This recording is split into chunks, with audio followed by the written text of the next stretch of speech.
I'm so glad to be back in D.C. It's so much nicer than where I live. I think that's. I deal with tourists all the time. I'm a tour guide down at Ellis Island, and I don't know if you've ever wanted to have people from all over yell their opinions about immigration at you every day. But it's a real hoot.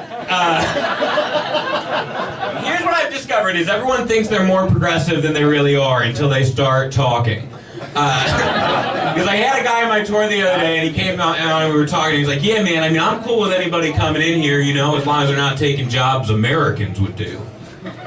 Americans.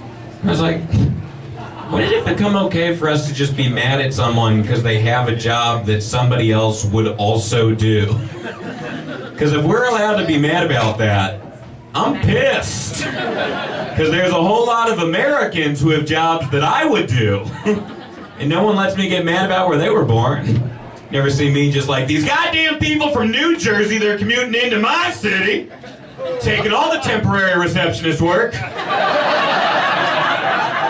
Gotta build a wall to block the PATH train. People come down, feeling very patriotic, because we go to Ellis Island, we go over to the Statue of Liberty, and there's this big American flag there, and there's always one person who gets really patriotic, and it's just like, man, I love America. I love it. No, I do. The United States one. I love it a lot. I love it. And at some point, after like the fourth time they say they love it, I'm like, all right, but what are you hiding? So if you ever realize like the people, the more someone talks about how much they love the American flag, the more you know they own a Confederate one. It's kind of weird. You know what I mean?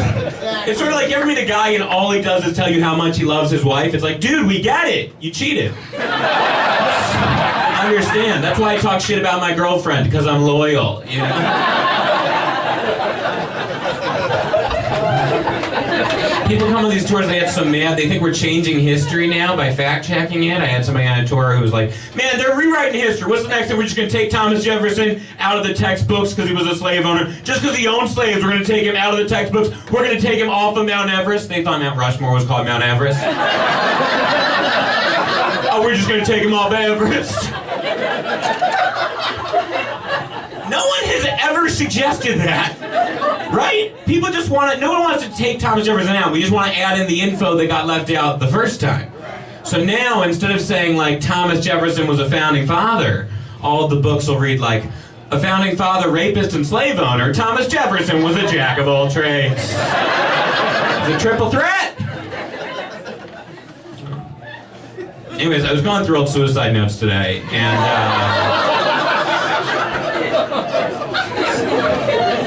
I didn't use them.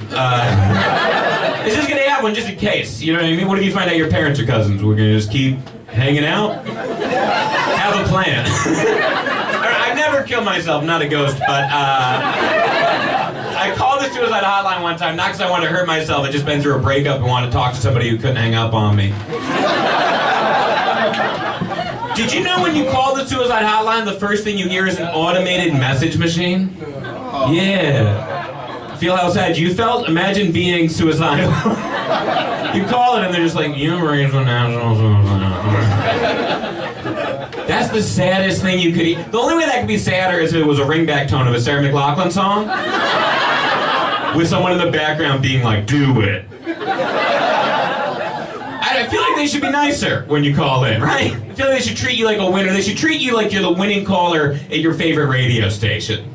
Just be like, hey, you've reached the National Suicide Hotline and you've won 4 tickets to see Kanye West. But they're only valid if you stay alive.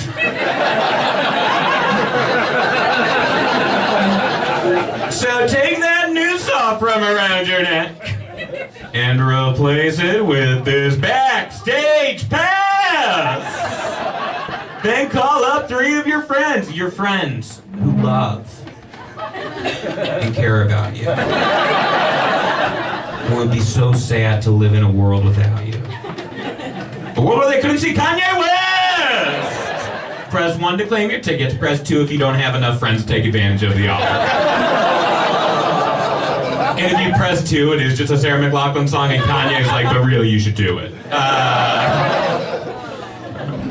It's alright, I'm doing good now. I have a girlfriend, don't want to brag, but we kiss, and On the forehead, she's not a whore. I love her a lot, man. I want to marry her, but I just found out how much engagement rings are. You know, they're supposed to be 20% of your annual income. Yeah. 20% of the money you bring in a year. And I love my girlfriend, but I can't survive on just 80% of what I borrow from her. Like, that's not a lot of money. She's a teacher. She mostly gets paid in apples, so...